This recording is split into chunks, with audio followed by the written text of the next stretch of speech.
I think a lot of people think that self-care is either overly expensive and time consuming or it's selfish. And I'll tell you, it's survival. So it's just really getting to the root cause, which we, do through coaching or working together. I work on a bio-individual approach. So that's looking at that person's unique blueprint and pulling back the layers of looking at, okay, what's the root cause? All right. Hi, everybody. This is Ryan Diener with Holistic Health Associates and continuing our series of collaborating with healthcare providers. I am super excited to have my good friend Kim Wilson on the call with me today. Kim is the owner and founder of Farm Girl Fuel, and she is going to be talking with me about one of my favorite topics, which is nutrition. And really it's not just nutrition, it's the relationship of what a health coach does with nutrition and how that ties into so many other factors. And so I'm going to let her really take the lead on that, but let's just say it's going to be a fun conversation. And I know it always is with Kim. So Kim, thanks so much for being here. Thank you for having me. I'm so excited. And this is such a this is a topic that's so passionate to me when I'm seeing completely transform lives. Absolutely. Absolutely. And, we'll just going to dive right into it. I mean, nutrition is something that is clearly on the forefront of every health conversation that people have. It's either nutrition or exercise. And so those two pieces are constantly in play. But nutrition is layered. And, one of the things that you talk about, I know, is this relationship to primary and secondary foods. So can you speak to that a little bit and what that means and how you define primary foods and secondary foods? Yes, absolutely. So there, when I ask my clients or people that I'm working with, like, what's your opinion of food? The first thing that we think of is the things that grow in the garden or the things that we eat to fuel us. And it is, but there's also a differentiation way of looking at foods as far as nourishment. And nourishment is something that I really stress in my business, personal life, all the things. So you have your primary and secondary foods. And this is going a little more holistic since I'm holistic and kind of, I'm asking everyone to be a little open-minded with this concept. But so the secondary foods is our fuel source. It's what we get from farmers. It's what we eat. It's what we fuel and we use to heal the body. The primary foods is the nourishment that we get in our life, the things that fuel our life. So those are things looking at spirituality, career and finances, movement, passions and joys, all those different things that fuel our life. And what we're finding in the, holistic space, in the health and wellness space, is they're so interconnected. So a lot of times what's going on in the secondary food and the food that we're choosing now, granted, there could be a lot of different things. There's a lot of research around cravings. There's a big connection with the gut and brain axis. Food is mood. Like, I could talk about that in depth. But what's also happening is we're discovering that what's going on, or where we're not feeling nourished or a lack of love in certain areas in the primary foods, it's oftentimes being people are pulling from things in the secondary foods to fill that nourishment in a way to make up for a lack. Yeah, that's a great point. So one of the things I think that you're pointing to, it sounds like, is this relationship to, what we all know is that if you eat, it's like fuel in, fuel out. So if you put bad fuel in the car doesn't run as well, right? We know intuitively that whether you are a health and wellness professional or whether you're just, any profession, that what you eat affects how you feel. You're going to get sleepy after lunch if you eat a big heavy meal. And, if you have caffeine, you're going to have a crash eventually. There's certain things, that if you eat sugar, you're going to have there's certain things that we know as human beings because it's been drummed into us wherever you look. It's not that hard to, what I say to most people that ask about their diet is most of the time, 80% of the time, they know what to do. It's just a matter of understanding why they're doing it or what the or how to do it, putting a system in place. And so what we're talking about on that sense is a secondary food affecting how you feel, affecting what you're calling the primary foods, right? Your self-worth, your perspective on life, your relationships, etc. But what you just referred to is the opposite. It's saying, hey, these things, if that house isn't in order, then it affects your secondary foods, which is actually the food that you eat. So can you speak a little bit more to that? How does that happen? And what do you see in your practice as far as how the primary foods actually affect the way that people relate to their diet? Yeah. So I can give you an example that I'm really seeing right now specifically. And I think a lot's being stirred up because of the pandemic, because of us not being able to see our families as much. We're missing that, connection. We're missing that time together, that quality time. And for me, like cooking in the kitchen is meditation. It is soul food. It does remind me of family. And I think that we're seeing a disconnect in some of that area. But what I'm really seeing right now, specifically during this time, is that there's a couple different things going on. One, there is a scarcity mindset, whether it's we grew up around, and this is, I'm not criticizing anybody's parents or family upbringing or whatever, but what I'm seeing is if we had family members who grew up in the Great Depression, or if we were raised where you can't get up from the table until you clean your plate, we feel that we have to keep eating, or that there's not going to be enough. So there's this connection between what's going on with the brain and the body that's saying, I need to eat, I need to have more, there's not going to be enough, when am I going to eat again? It's a scarcity mindset. It triggers stress in the body, which impacts the gut, and the gut's connected to the brain. So it's all really working together. So this may resonate with some people. That's just one example. Another one is childhood abandonment. And this is not saying that you were raised in a toxic childhood or with toxic parents. I know that, that people have, and I have worked with clients around that area too.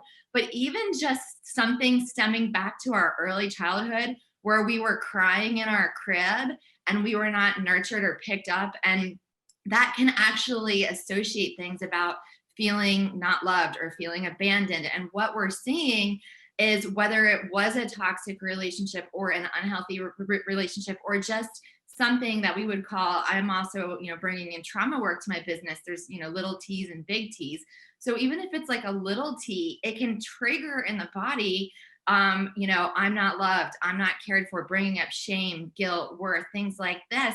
So we're looking for things to soothe us, to nourish us, to provide for that feeling of I'm being abandoned or I'm not loved. And especially if there's ties with parental figures or authoritative figures or family around food, sometimes it's, like one of my clients was like, my mom was never around, so I would always go grab candy out of the cupboard. And now that's what she's doing to go soothe, is grabbing candy, because it goes back to her childhood. Yeah, that's really interesting. It's like recognizing those psychological triggers and how it affects the automatic, like the almost like subconscious food choices that we're making, and then how to interrupt that. So can you speak to that for a little bit? Because one of the things that we both see in our practices is, neither of us are psychologists and neither of us are dietitians. Yet we are some of the frontline people that our patients come to when it comes to working with their health, clearly, and so, so talk about that your process of how you look at somebody and say, this is a trigger, that's you're eating candy all the time, and I know you love it, but you love it because, talk about your interruption pattern and what you do with people. Yes, yes. And as you mentioned, I'm not a psychologist or a social worker.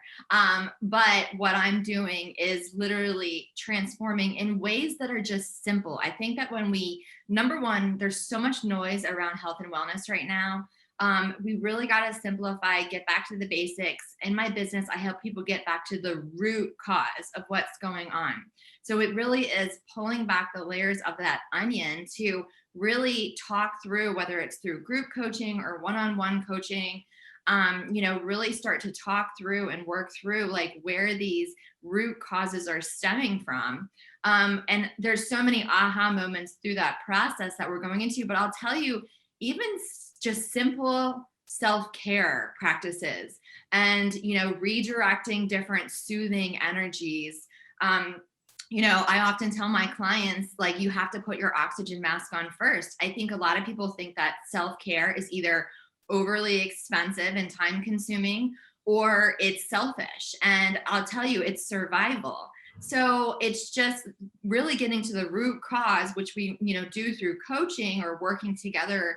I work on a bio-individual approach. So that's looking at that person's unique blueprint and pulling back the layers of looking at, okay, what's the root cause? Now, sugar, as we both know, is basically like a drug. So it is going to trigger that, addiction. But are we pulling for the sugar because our body is telling us, I need this? Or are we pulling from it because that's what we associate these things with? So it's really getting to the root cause with time, but also finding ways to redirect, okay, how can I work on healing my inner child? How can I work on adding in more self-care? What does that look like to me? Because it's not the same for everybody.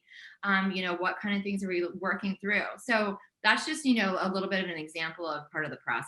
Yeah, that's great. It's a good example, because it's like, to your point about sugar, is the body craving it, or is the mind craving it? And if the mind is craving it, why? And is that conscious or is it subconscious? And it's like, these are all the things that we want to get to the bottom of. And so, like, to your point, step one is identify the problem. Step two is find those kind of subconscious triggers that are going on. Step three is create a plan of interruption, essentially. And so, to your point, certain self-care techniques, whether that's individual, whether that's going to a particular treatment strategy that can help interrupt those patterns. And then that's step three. And then step four is like, rebirth. It's like redirecting. Okay, now what can we eat that's going to, that in the past, 3 months ago, I would have said, oh, that just creates a feeling of deprivation. Now it actually feels good. It's like, how do we break that cycle and then kind of move things forward and get them get people moving in the right direction? It's almost like, I don't know if you see this too, but, in our practice, one of the things that we see all the time is that people, it's almost worse that people know what to do, and that they, because they don't understand why they're not doing it. Everybody knows you should eat more vegetables and fruit, and you should eat less, fat,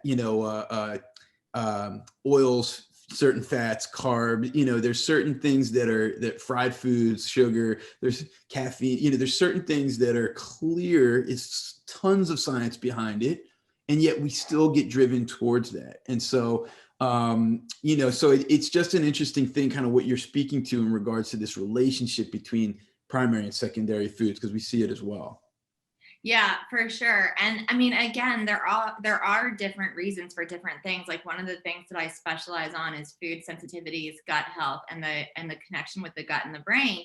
So yeah, it really is, pulling back that onion, getting to the root of, is this a personal primary food thing, or is this a secondary food thing? Now, one thing that I've noticed, and you know this because this is how we live, like, I've had part of I literally had a pain to purpose. Like, that's how I got into what I do. So I have had times, growing up, where I did not have the healthiest relationships with food, and I had to discover my own unique blueprint.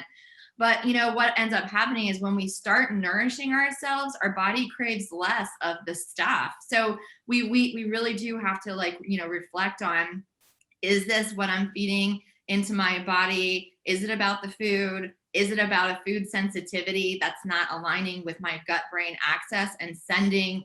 I mean, if we're going to eat like a certain food, like, it's going to make us tired. It's going to make us bloated. We're going to have skin issues. We're not going to sleep well. Like, there's so many different, like, symptoms that could come with it if we're not fueling and nourishing ourselves with the things that are going to support our body. Whereas when we eat the healthy foods, the whole foods, it's going to help us thrive. It's going to help our bodies heal. And it's like that well-run machine.